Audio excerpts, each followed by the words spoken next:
What's going on YouTube? C0L3 here, back with a brand new video, man. Hey man, let me find out, man. Let me find out.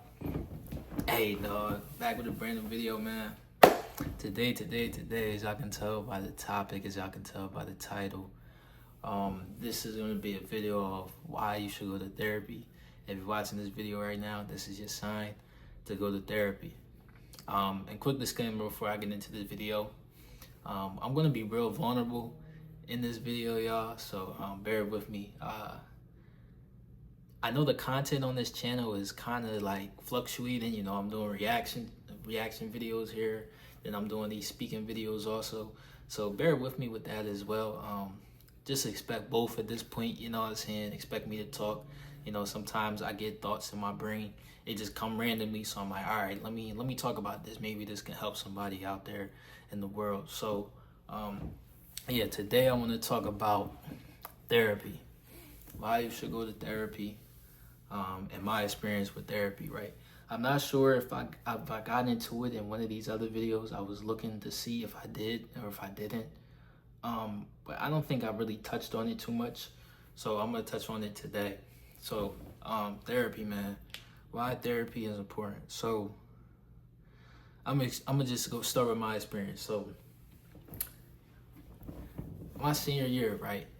Well, growing up, forget senior year, right? Growing up, my dad had told me, right, that, and I grew up with my mom mostly, right? And I would see my dad from time to time. My dad wasn't, not to say that he wasn't in my life, but him and my mom didn't have the best relationship, right? So that led to me, you know, seeing some things that, you know, I wouldn't have chose not to see as a kid. Nothing abusive, nothing, you know, my dad, none of that. Just, you know, arguments and stuff like that, you know, things, you know, I didn't want to really see as a kid, right? And you know, that's all okay. You know what I'm saying? I don't put that on nobody. I just shared that information for you just to give context on the next part that I'm about to say, right? So I say all that to say is my dad always told me that, you know, as a man, you don't show your emotions. You know, you're supposed to be tough all the time. You don't express how you feel. You don't, you know, give up your hand. You don't express weakness, right? And I think this was a long time ago, so I'm sure my dad's mindset about this has changed. But I took that and I ran with it, and I always thought that was the way to do things. That you don't show emotions as a man. That you're supposed to be tough. That you're supposed to bottle everything in. You know, even when you want to let everything out, you bottle everything in. You don't. You feel me? You don't succumb to those emotions, right? And there is some truth to that. You don't want to be emotional, right? You don't want to just have emotional outbursts here and there, but you also want to be able to express yourself. You also want to be able to have conversations with people about things and open up. Excuse me. And there's nothing wrong with that, you know. It was a point in time where, you know, I was so self-conscious, and I wanted to live by this motto so much that I wouldn't even open up myself to my friends. You know what I'm saying? And I kind of still do this to this day, because I still have this this motto and doctrine into my mind of, you know, I can't show weakness. I got to be tough all the time, and I can't show vulnerability. But in actuality, bro, that's not real. Because to be honest, dog, like nobody is strong all the time. You can look at the strongest people in history. You can look at the strongest men in the gym. You know what I'm saying? You might look at them and be like, dang, that guy is really strong. But deep down, somewhere inside of him, there's a vulnerable side, there's a soft side. And every man, bro, I don't care who you are, in every man, there's a soft side, there's a soft spot for someone or something that happened in their life. And that's okay. You know, that's normal. That's human to have. You know what I'm saying? And I feel like, you know, my dad, he came up in a different era, so you know, maybe he was taught different from his dad, and his dad is just passing down, you know, ideologies that his dad taught him. So it just keeps passing down to generation to generation. Then you get to me, and I'm like, nah, bro, I can't You know what I'm saying? Yeah, I need to control my emotions, and yeah, I need to be able to, not always be so emotional and not always get so argumentative and in the heat of the moment react on how I'm feeling. But at the same time, I also need to be vulnerable. I also need to realize that emotions is a part of life. You know what I'm saying? Emotions are normal to have. Emotions is what makes us human, to be honest, y'all. So it's important to have them. It's important to feel them. It's important to acknowledge them. And it's important to just be with them. You know what I'm saying? I'm with my emotions a lot, especially since I spend a lot of time by myself.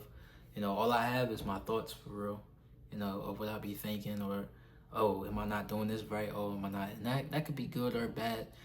Sometimes I try to just do some work to get over that. But just a little brief synopsis. I didn't really think I needed therapy until my senior year, right? And my senior year, what really made me seek out therapy is once I first got back to school, right? My first week, I don't know, something in my brain, I was just real depressed, right? I had just got back from working all summer. I did this internship, you know what I'm saying? And right when the internship ended, I think I had like a week or two before the next semester started. So I was recovering, taking a little break, enjoying the days. But then once I got back to school, I was like, dang, I'm back in school mode and I got to do this all over again. It's now March, right? So the second semester is almost over. I'm about to graduate college, y'all, in less than a month. Actually, is April? Sorry, y'all, I got sidetracked. I apologize. April is on Tuesday, so no, not less than a month, more than a month, but it's close, man. It's close. A month and a week. You get what I'm saying? So, dang, I just got sidetracked so much that I forgot what I was about to say. But I say all that to say, right? I was depressed the first week, right? And I didn't know why. You know what I'm saying? I didn't know why I was depressed. I couldn't tell you why, but it was like nothing mattered to me. I would go to sleep and I would wake up, and usually before this, my junior year, my sophomore year, I would go to sleep, right? And I would be so excited for the next day that sometimes I wouldn't go to sleep till like 3, 2 in the morning because I'm so excited of, oh, I'm gonna do this today. I'm gonna do this. Then I'm gonna hit the gym, and then I'm gonna go print out these. And you know what I'm saying? I was so excited. Then I'm gonna go to class. I was so excited for the day that, sometimes I wasn't getting enough sleep, and that still happens to this day a little bit. Now I learned to control it a little bit more, but I wasn't feeling that way. I wasn't having that enthusiasm to get up in the mornings. I wasn't having that enthusiasm to go to class and really, pursue my purpose and learn new things and, just be the joy to the world that I am. I didn't have that. I didn't have that purpose. I didn't have that motivation. So what ended up happening was, it was a voice in my head, man, and something just told me, just go to therapy, I was fortunate enough to be on a college campus where I had access to, proper counseling and proper treatment. I know there's people out there that might not have, proper, health insurance, or I don't know how it works, you know what I'm saying? I'm pretty sure it goes through insurance, but you might not, have access to therapy, in which if you do not have access to a therapist, I would just say have friends that you can talk to. That's always important. Have a female friend that you can talk to and have a male friend that you can talk to, and really talk to them, like really be open with them, really be honest with them, because that's what's going to build trust in y'all relationships with each other. That's what's going to build realness. That's what's going to build connectivity. And, you'll build a real relationship with somebody when you can have those vulnerable moments. And, I've had those vulnerable moments a couple times, not all the time, because I don't want to sound like a crybaby or nothing. Some stuff you do got to handle on your own because you are an adult. But it's still, women tend to be a little bit more sensitive to that anyway. So you could just tell your female friends some of that stuff. I know. As guys, we kind of we don't want to seem too soft. We'll be vulnerable, but It's to an extent, you know, when it's with a man. Now, if you have a female friend, on the other hand, you could just tell her, you know, hey man, let me holler at you real quick about this situation, and it's all cool. Then it's all cool, right? I be doing that from time to time. Sometimes I need that, you know what I'm saying? Sometimes I just need, hey, I just want to talk, like, you feel me? I just want to talk. So, um, I would say that, but I had to go to counseling. I had to. This was. I felt like it was bigger than me talking to somebody, right? Talking to one of my friends. I felt like I had to go to somebody that was a little bit more professional than my friends were. And, you know, something just told me, I had a voice in my head, said, hey man, just go to therapy, and see if you like it, see if it works. And I went. I took the step, man. I went to therapy, and it therapy just, at first it was weird. It was weird because I was exposing myself a level, a different side of myself that I haven't exposed before. You know what I'm saying? I wasn't comfortable at first, but throughout time, you know, you start to forget that you're even going to therapy. You know what I'm saying? You get so used to the routine, you get so used to the practice that you almost forget why you even went there. And I know it sounds crazy, right? You're probably like, what? But I had a therapy session a couple weeks ago, and my therapist asked me, he said, do you remember why you first started coming to me? And I said, I couldn't remember. I literally couldn't remember. I kid you not, I blanked for like 10 minutes straight. I couldn't remember why I first started seeing him, right? And I was amazed because, you know, so many things started going right when I went to therapy, you know. And when I was going to therapy too, this is a lot of, yo, I ain't gonna lie to y'all. This is my therapy experience, but my senior year was kind of crazy. So I'm gonna break all of that down in the video when this semester ends, y'all. So you guys gotta stay subscribed. You guys gotta stay tuned for that, because I will be telling a story time of my senior year, because that's how crazy my senior year was, y'all. You're not gonna believe the senior year I had. But throughout all this, man, I was going to therapy, right? And why I feel like my senior year was my craziest year. It had to be it was definitely my craziest year, y'all. I'm not gonna lie to you. But I was going to therapy, right? And, you know, throughout that time, I was just realizing, you know, I don't know, I was just realizing how much I needed it, how much I needed to speak to somebody about my past traumas. And, you know, a lot of it was, you know, childhood. You know, most of the stuff that you're going through right now, you know, it can be present. I'm not sure what you guys are going through. I know people are going through so many different walks of life that, you know, I'm not here to say, oh, you know, one walk of life is different from another. You know what I'm saying? I think they're all equally as important, but there are some certain circumstances where they're more traumatic and you need more unpacking and you need more help than somebody else, like me. Because I'm sure, like, I didn't grow up in the ghetto. I didn't see any violent situations happen. I was never in the streets, none of that, right? And, you know, I can say that thankfully. You know, I was blessed that I didn't have to resort to those circumstances, like, unlike some other people, you know what I'm saying? And they just became victims of their environment. And that's a whole lesson I learned that also in psychology. That's the study of epigenetics.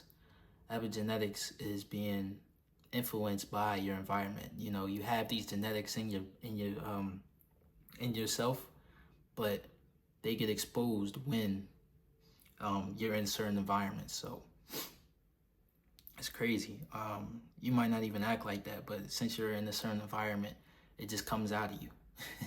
Get what I'm saying? So, but yeah, though, my therapy experience, I started going, and I started realizing how, you know, my relationships with people were changing. And the biggest relationship that changed was the relationship with myself. You know, I started to believe in myself more. I started to be more confident. I struggled with confidence, y'all. Confidence was my biggest burden. I didn't have, and I'm still struggling to this day, but excuse me, I'm a lot more confident now. I couldn't make videos like this last semester. I couldn't make videos. I couldn't post content online. I couldn't do Instagram stuff, you know, the stuff that y'all see on TikTok and Instagram. I couldn't do any of that because I was so concerned about how other people thought about me and what, you know, other people thought. And, you know, oh, it's not going to work. It's not. I was so in my head.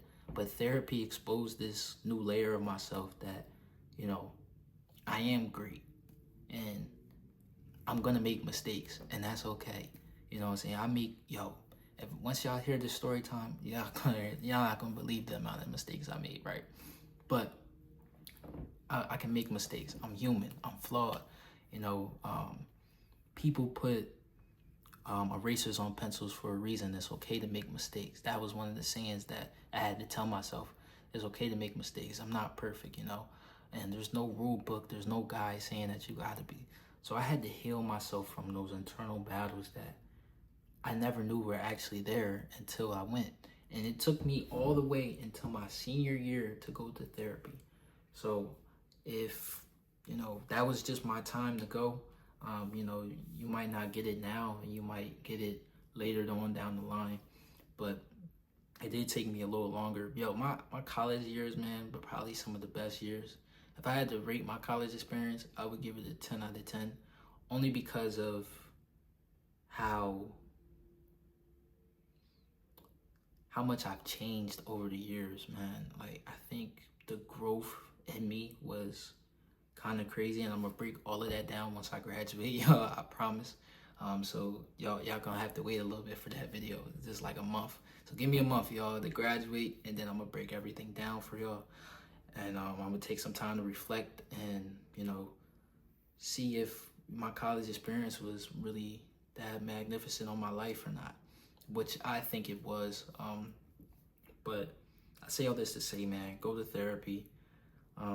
You never know what's gonna come out, and just try it. You know, don't go and expect, oh, I'm gonna be healed the first day, because it's not gonna be like that. It's like anything else. It's like exercising or training a muscle, or you're just starting to learn how to box, or you're just starting to do YouTube. It takes practice. It takes consistency. It takes discipline. You know, going when you don't feel like. Some days I don't feel like going to therapy, but I go anyway. And then I realize, you know, I really needed that. You get what I'm saying? And I just want to be an advocate for you. I want to, you know, help somebody else out there that might need it, because I feel like, especially black people, not saying any other race, but especially black people, I feel like we have to utilize therapy more. And, you know, black people are often, you know, we're often taught, oh, we don't need to see the doctor, or, you know, something's wrong with you, you don't got to go to the doctor or nothing. We always got to be strong. That was always the mindset for black people. Be strong, be strong. It's always independence and strength that for black people, and pride. Oh my gosh, independence, strength, and pride, y'all. That is the downfall of a black person, because every black person thinks they can do it on their own. Every black person thinks that, you know, they strong on their own. You know what I'm saying? They super strong mentally, physically, because you kind of got to be in this climate. If you look at things like that's going on with even police brutality, you kind of got to have a strong mindset. If you look at, you know, the amount of black people that are in urban environments, you know, inner city environments, and they witness a lot of things, you got to be strong mentally and physically to, you know, succumb that. Look at somebody like Meek Mill. Great example of this, man. Great example. He had to be strong mentally and physically. That takes a different level. I don't know. Shoot, he makes me look like, you know, I'm thankful to be where I'm at, right? You get what I'm saying? And that's real, because he comes from a whole different side of the world. He comes from, and he made a song about it, you know, two different Americas, you know. But I say all this to say, man, you know, that's the downside. You know, independence, strength, thinking we can do everything by ourselves, thinking that we're strong by ourselves, and thinking that, you know, nobody's above us, you know, or, you know, not ask for help, you know what I'm saying? Nobody's for us, but there's some people out there that's for you, you know what I'm saying? So I would just encourage all of y'all to go to therapy. I know this video is a little long, 20-minute video, but I just wanted to share my experience with y'all, and hopefully, you know, you can consider going to therapy. Hopefully you can consider, you know, seeking out help. And I want you to know that if you have any thoughts of suicide or anything like that, man, I just want to let you know that you're loved. You know what I'm saying? You're loved, you know? And even if you feel like nobody loves you, God loves you. You know what I'm saying? God loves you. I love you. I don't want you to do this. You know what I'm saying? Because it sets a precedent. It sets an example, because now the next person is going to follow that, and then the next person is going to follow that. You know what I'm saying? You got to think of other people besides yourself. And I know it's hard, right? I know as a man, and especially as a man, you know, life is hard for us, man. You know, we got a lot of things to overcome. We got a lot of things to deal with. So I understand, man. But I know that that's not the way. You know what I'm saying? That's not the way, you know?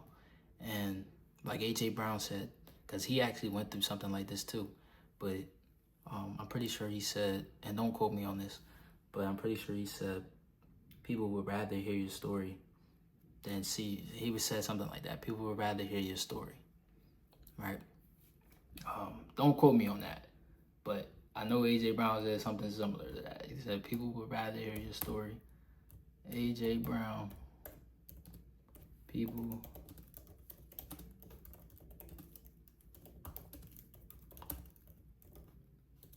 because this is normal. This is how normal this is, y'all. Not saying it's normal, but this is how, you know, frequent it happens to athletes. It happens to these celebrities that you think are untouchable, that you think don't go through nothing. It happens to them as well. So I would just say, man, just keep going. I can't find the exact quote, so maybe he did say it, maybe he didn't say it, but I apologize for that. But hey, man, if you guys like this video, make sure you guys like, comment, subscribe down below. Join the movement. And I will see you on the next one, man. Peace.